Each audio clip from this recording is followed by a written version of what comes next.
Hello everyone and welcome back to my channel. My name is Becca and I upload videos all about how you can live a more ethical, sustainable, and intentional life. So for today's video, I'm going to be sharing with you all my everyday makeup routine, and I have actually already done both a skincare and a hair care routine here on my channel. So if you want to watch those videos, I will link them up here and down below for you to check out. But today we're going to be focusing all on makeup. So I'm going to be talking about vegan and cruelty-free makeup, both what that means and also some brands I recommend, as well as how I'm trying to transition my makeup to be a bit more zero waste and sustainable, because y'all know how important that is to me. And then of course I'm going to be sharing with you all how I actually achieve this everyday makeup look, which is what I have on my face right now. I'm definitely no makeup expert, but this look is just really simple and really natural and perfect for every day. So if you want to see how I do it or any of that other good stuff, then just keep on watching.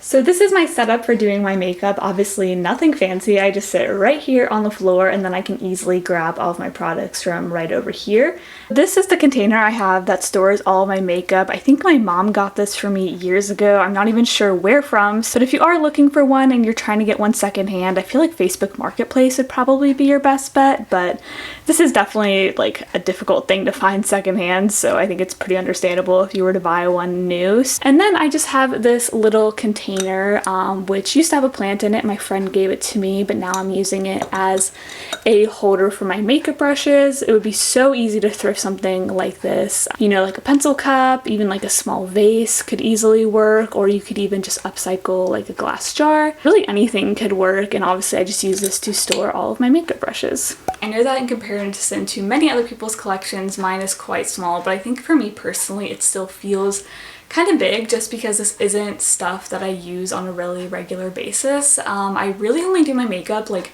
3 or 4 times a week, just on the days where I have class, where I'm filming, or on the days where I have enough time to get ready in the morning, because I do have a couple of early starts. So when I sit down to do my makeup isn't even that often, and then I really only do eye makeup, and that is just because I like eye makeup the best. I was never really one to get super interested in contouring when that was really big. I've always just liked eye makeup, and if I'm gonna play around with makeup, it's gonna be eyeshadow and eyeliner probably. So that's just what I enjoyed the most. And I did used to wear like foundation and a full face of makeup back in high school, but I mean, I enjoyed it, but that really was mostly in an effort to cover up my acne, and I'm in such a better place now with my skin that I like just having my skin natural. That is just personal preference. I think makeup is really so unique to everyone, and that's one of the things I've always loved about it. But for me personally, I just like wearing eye makeup. So that is what you're going to see today. And I also wanted to talk to you all a little bit about the types of products you're going to be seeing. So I believe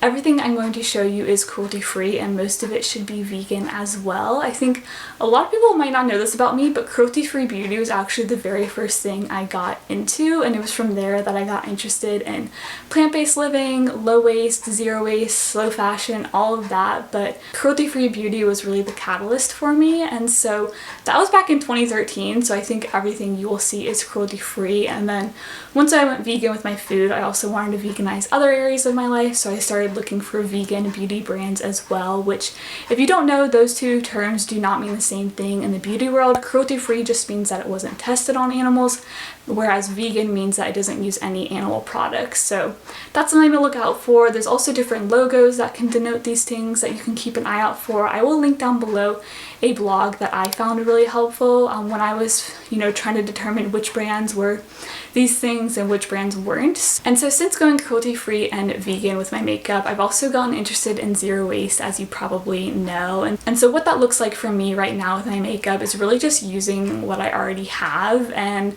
I'm gonna let you in on a little secret. Most of my makeup is probably expired. I just can't bear to throw away something that still has so much product left in it, and so far it's not negatively impacting my skin in any way. I'm not like having any reactions or anything, so I'm just gonna keep on doing it. I'm not necessarily recommending that as sound advice or not, but I think a lot of people use expired makeup anyway, so do with that information what you will. But I'm really just trying to use up what I already have, and there are a couple products I have started to look for low waste options, like mascara, since I use that up pretty frequently. So I'll share that information with you all, and I also put some other like zero waste, low waste beauty brands I know of in the description box in case you are looking for those resources. So I think that is enough blabbering on my part, let's go ahead and get into the makeup. Okay, so I'm just gonna get started with my eyebrows. I love doing my brows, so I'm first just gonna take this brush from e.l.f. e.l.f. is a great, very affordable, vegan and cruelty-free option. So I'm gonna take the spoolie side and give my brows a little brush. I know the brushed up brows are like very trendy right now, but personally, I think it just looks best on my face to kind of follow the natural shape of my brows. So that's what I do. And then I'm going to take the other end on the brush, which is just a little angled one, and I'm going to go in with actually an eyeshadow palette. I've just always found that using eyeshadow to fill my brows works really well for me. So this one is from NYX. As you can see, it's a little beat up, but NYX is another really great, affordable, cruelty-free option, and most of their stuff is vegan as well. So I'm just going to go in and kind of mix these two darkest colors to fill in my brows, and I'm going to start with first defining the tail and then this kind of like underneath area and this top area, and then filling everything in more lightly. I just feel that that kind of gives them a natural look while still clearly defining them. And then I will of course go back in with the brush side, give them all a good brush to make sure nothing looks too harsh.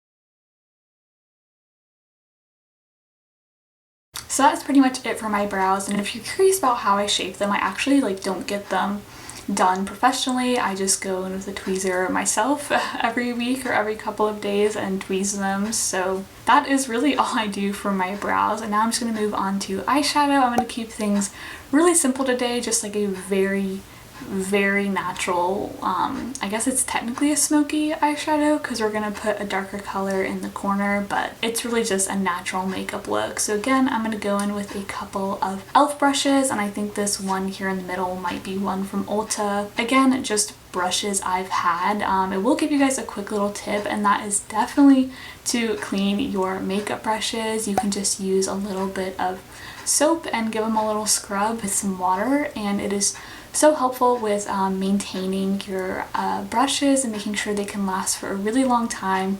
I've probably had some of these since middle school and they are still going strong, and of course I always think that living more sustainably is about using what you have and taking care of them. So washing your makeup brushes can be a great step in doing that. But if you are looking for a brand, I would definitely recommend EcoTools. I only have one brush from them. It's a foundation one, so I really don't use it very often. They definitely still come packaged in plastic and stuff, but their handles are bamboo, which I think is a great step. And I know for EcoTools and also e.l.f., their bristles are vegan, which is something else to look out for. So I'm just going to go in with this same palette as before. I'm going to be using this kind of light shimmery shade on my eyelid, then going into the corner and crease with this middle brown shade, and then using this white shade under my brow bone in the corner of my eye, and I might put a little bit on my cheekbone just as a tiny bit of highlight. So to do that base color, I just use this really flat brush, and then I'm actually going to take this really thin flat brush to first add a little bit of that darker color under my lower lash line and then into the crease. I think that this just works well to get some product in the area you want it to go, and then you can kind of go in and blend and make it look more natural afterward.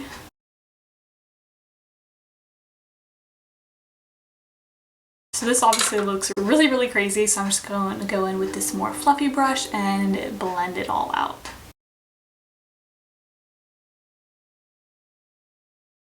And then I'm going to take this kind of angled fluffy brush just to get up under my brow bone and in the corner of my eye with that white color that I mentioned.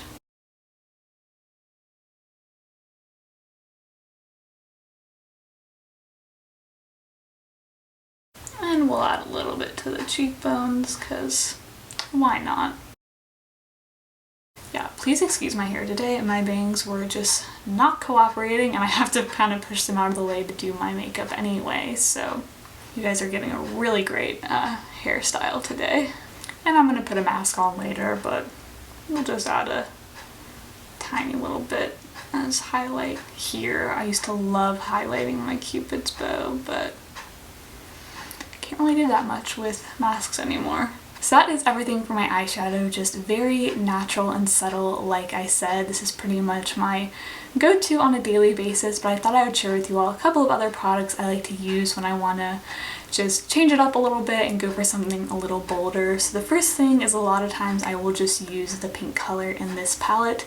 As y'all know, because I say it in like every video, it always comes up somehow, but pink is my favorite color and I wear a lot of it, so I think it's nice to tie it into my makeup sometimes as well. And I will also use this palette as well. This is from Lorac. I don't remember the specific name of it. Honestly, I'm not even sure if it's still available, but I guess hopefully it is since I'm showing you all. But this one has a lot of really great, really pigmented, more shimmery colors. So there's some pinks, some oranges, and even like some purples that I like to play around with, especially when I want a more shimmery look. Also in the shimmery vein, I have this really cool like roll-on glitter from NYX. If you want just like really gorgeous like champagne glittery look, this is perfect. You just kind of roll it on and then can use a brush to blend it out. Similar to that, I have this really cool, more of like a creamy gel eyeshadow from e.l.f. It's in this really pretty like purpley pinky color. My friend calls this my unicorn eyeshadow, which sounds a little juvenile, but I promise it's really pretty. So I just use my finger to apply this one. So those are just a couple of funner options, but let's go ahead and move into eyeliner. So for eyeliner, I'm first going to be using a pencil eyeliner, again from NYX, to do the space underneath my eyelashes. I think it's called your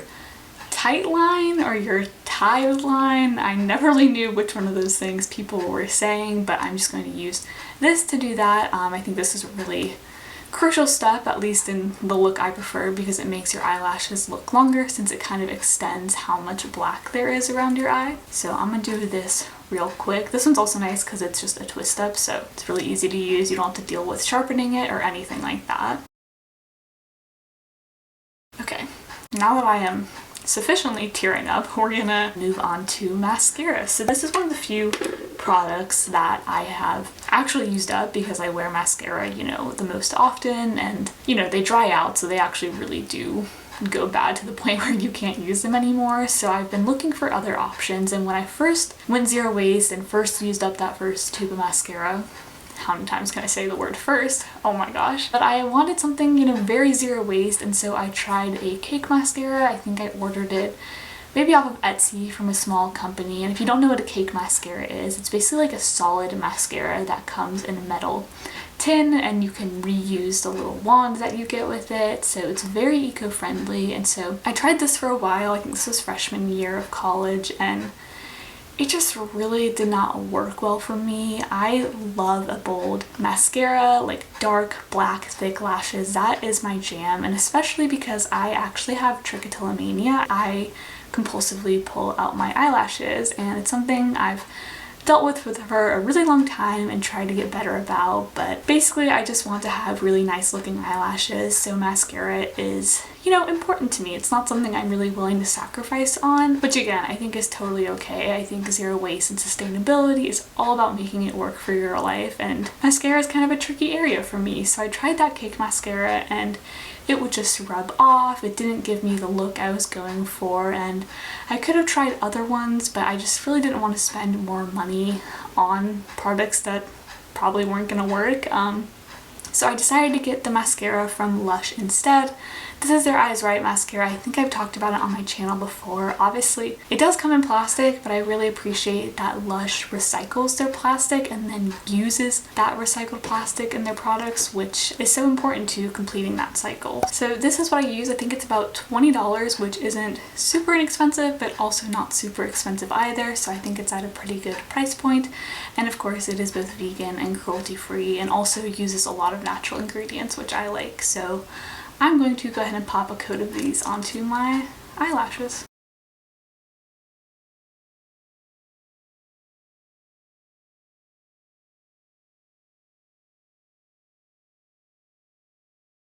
We're gonna apply a second coat because why not? Go big or go home, right?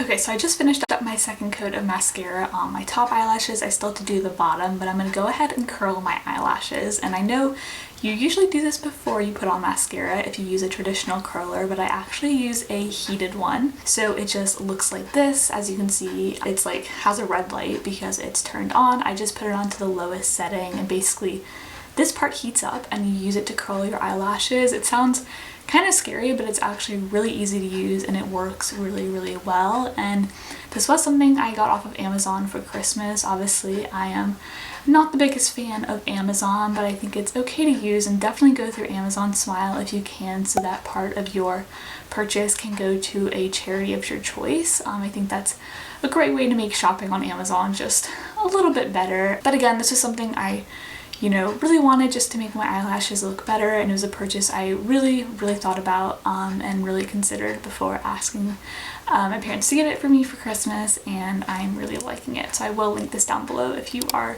curious in checking it out. So basically the way this works is you just kind of press it up against your eyelashes and then kind of move outward with it and press them into a curled way. It's pretty self-explanatory, honestly, so you can just kind of watch what I'm doing if you'd like a little bit of a tutorial.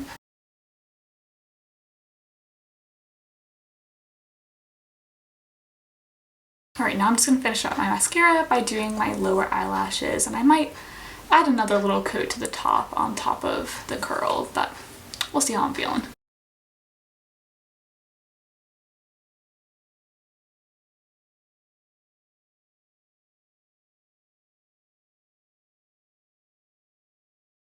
And so sometimes I leave it here if I want a little bit more of a natural look, but I am going to go ahead and add some liquid eyeliner just to give y'all the full effect. We'll see whether or not I'm going to wing it. We'll see how lucky I'm feeling. But the liquid eyeliner I use is again from Lush.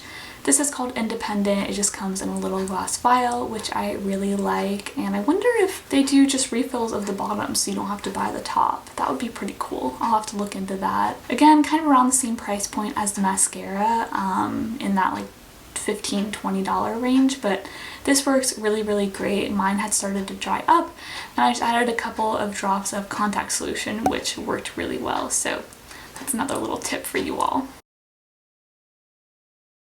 And for liquid eyeliner, I find that the best way to do it is really just to lay the brush really close to your lashes and kind of just follow that line, and then you can build it in thickness from there.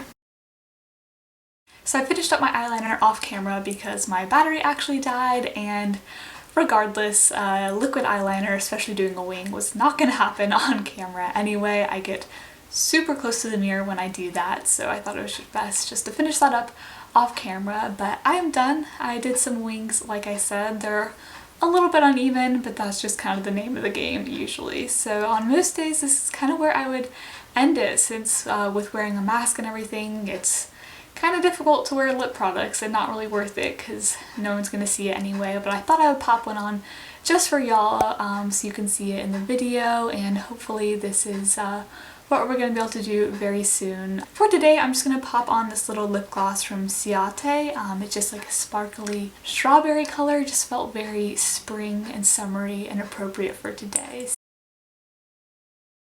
Does anyone else's nose run when they do makeup, or is that just me?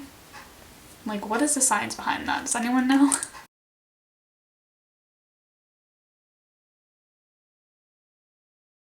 And so there you have it. That is my completed makeup look. I really hope you all enjoyed it. So that is everything I do to achieve this look, and also kind of where I'm at with my journey with vegan, cruelty-free, sustainable makeup. As I continue to try new products, I will be sure to update you on that, of course. I'm thinking I'm gonna need to pick up some new eyeshadow soon, because if y'all noticed, that palette I've been using, I've hit the pan on quite a few colors, so it's looking like that's gonna be a purchase I'll need to make soon. I think I'll probably look into Elate Cosmetics. I feel like they're kind of the leader in the zero waste makeup realm. If you don't know about them, I'll be sure to link them down below so you can check them out. They use bamboo in a lot of their packaging, and they also make palettes that are customizable and refillable, which is super sustainable. So I've been wanting to try some of their stuff out for a while, and it's looking like that opportunity is going to be coming up soon. But like I said, I will definitely be sure to update you all either here on YouTube or over on my Instagram, so make sure you subscribe, turn on the post notification bell, and go follow me over there so you don't miss any of that, as well as any of my other content. We are moving into Earth Month with April, so there's going to be a lot of great stuff coming your way, and I really don't want you to miss it. I've also been making reels on Instagram and having so much fun with that, so definitely check those out. But I think that is going to be all for today's video. Of course, give it a thumbs up and leave a comment down below if you liked it, but I will talk to you all in the next one. Bye!